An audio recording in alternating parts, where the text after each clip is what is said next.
situações e outros vídeos, é possível que Bolsonaro sim concorra à eleição em 2026.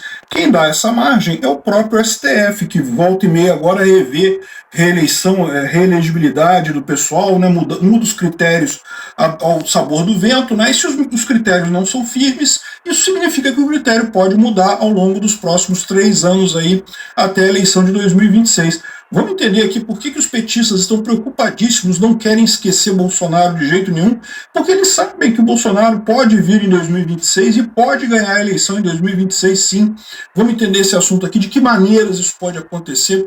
Essa notícia foi sugerida por Luiz Bourbon, Eric Lancelotti e várias outras pessoas. Obrigado aí ao pessoal que sugeriu a notícia lá no nosso site, o visãolibertaria.com. Obrigado a você que está assistindo o nosso vídeo. Se você gosta do nosso conteúdo, por favor, deixe o seu like e se inscreva aqui no canal, né? Pois bem, o senhor Rui Castro aqui, colunista da Folha, é o sujeito que Bolsonaro, é o petista típico. Bolsonaro alugou na cabeça dele um triplex do Guarujá, mais um sítio com 2 pedalinhos com o nome do neto do Lula, né? Tudo isso alugado na cabeça do petista ali, porque ele não consegue parar de pensar em Bolsonaro, né? Ele fala aqui, ó, desde algum tempo, sempre que eu cito o Bolsonaro nessa coluna, leitores argumentam que não deveríamos falar mais dele, não sei o que lá, para não promovê-lo e coisa e tal. Os petistas não conseguem, meu amigo. Tá lá um triplex do Guarujá na cabeça de cada petista com o nome do Bolsonaro, lá não conseguem parar de falar dele. É impossível para esse pessoal, né? Aí ele fala aqui, aí chora as pitangas dele aqui, não porque ele respondeu a mais um processo por ter prostituído o 7 de setembro, o bicentenário, para fins eleitorais. Que porcaria é essa? Ele não pediu voto, não fez nada pedindo eleição, ele fez uma comemoração do 7 de setembro muito justa, muito mais bonita que qualquer comemoração do 7 de setembro feita pelo Lula. Sabe o que tinha de diferente? Tinha o povo. O povo estava lá na comemoração do 7 de setembro do ano passado, né? O desse ano não tinha ninguém, né? Então quem é que está prostituindo o quê nessa história no final das contas, né? Enfim, o cara fica chorando aqui, não porque corrupção não é problema, na ditadura a corrupção é até maior. Que ditadura, cara? Aonde que você viu o golpe de Bolsonaro? Não teve golpe nenhum, não teve ditadura nenhuma. Bolsonaro perdeu a eleição e saiu, né? Mas enfim, não adianta, não adianta. Esses caras não vão esquecer Bolsonaro nunca. E talvez eles tenham um ponto de razão, né? Porque, como lembra o pessoal aqui do Jornal da Cidade, muito antes que o sistema espere, o Bolsonaro pode ficar elegível e voltar com tudo para a corrida presidencial de 2026. É lógico, se isso for acontecer, vai acontecer no ano de 2025. Não vai acontecer agora, não vai ser esse ano que vem, vai ser final de 2025, porque é lógico, evidentemente isso vai causar reação do outro lado, né? O efeito surpresa vai ser muito melhor deixar isso para perto da eleição de 2026, né? Bom, o que o pessoal está falando aqui, né? Já era de se esperar, o presidente Jair Bolsonaro está inelegível de novo, pela segunda vez. Não muda nada, porque o prazo de inelegibilidade é o mesmo, aliás, esse é o prazo máximo, então podem ter 200 ações contra Bolsonaro, vão decretar 200 vezes que ele é inelegível por 8 anos até 2030, então não tem muito o que fazer. Agora, o Bolsonaro ainda tinha esperança, porém dessa vez o TSE atingiu até o general Braga Neto. Não tem jeito, né? Exatamente como a primeira condenação, apenas 2 ministros votaram a favor de Bolsonaro, Araújo e Nunes Marques. E aí que tem a coisa da esperança aqui, que eu já falei para vocês, né? Que é justamente o fato de que as coisas estão todas fluidas, né?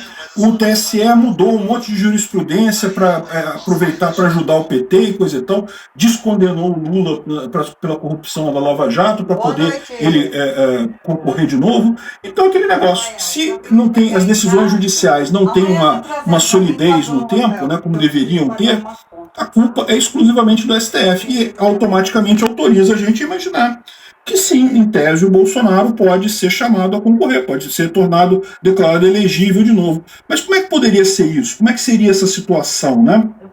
E o pessoal lembra aqui que seria uma possível arguição de ilegitimidade desse julgamento, que seria competência do próximo presidente do TSE.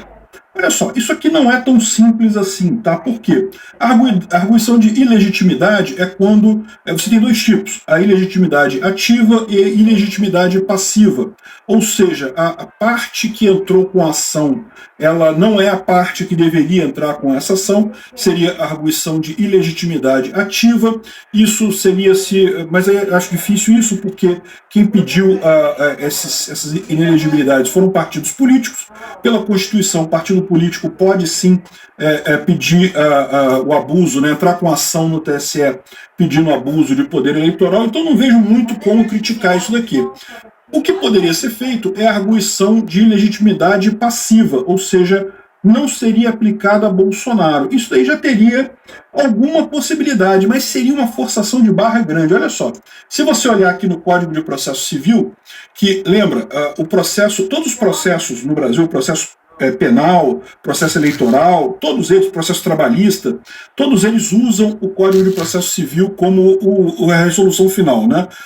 O genérico é o processo civil, o Código de Processo Civil, e aí você tem algumas especializações para o processo penal, para o processo eleitoral e etc.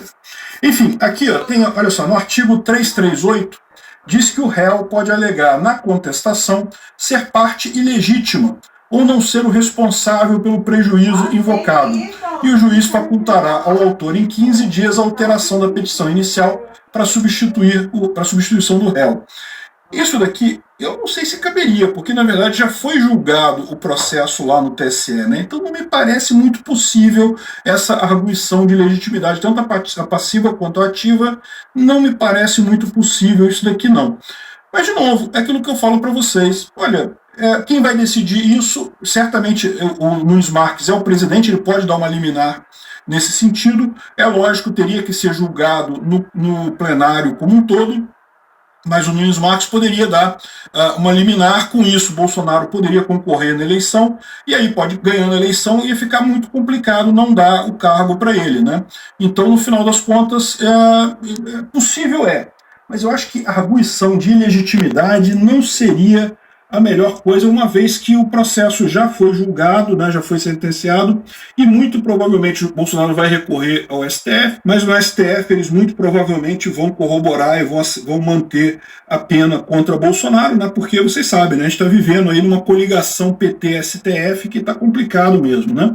Então, a arguição de legitimidade não me parece muito fácil o caminho. Não sei, pode ser, porque, né, como eu falei, virou bagunça, né? O Alexandre de Moraes faz as coisas de ofício, tem um monte de coisa ali que pode ser mudado a qualquer momento. E a grande vantagem é essa: quando chegar a eleição de 2026, o presidente do TSE vai ser o Nunes Marques e o André Mendonça vai estar também no TSE. É verdade que vão ser só os dois, porque até lá o outro cara que votou a favor de Bolsonaro, o Raul Araújo, já vai ter saído. Então o resto do tribunal vai estar todo cheio de petista. Mas vai ter os dois principais ali. Eles podem dar uma liminar, pode pedir vista de processo e segurar processo, enfim, podem um monte de coisa, né? Uma outra opção, que é uma opção talvez melhor nesse caso, né, seria a ação rescisória, né? O Bolsonaro alegaria que houve um erro no processo como um todo.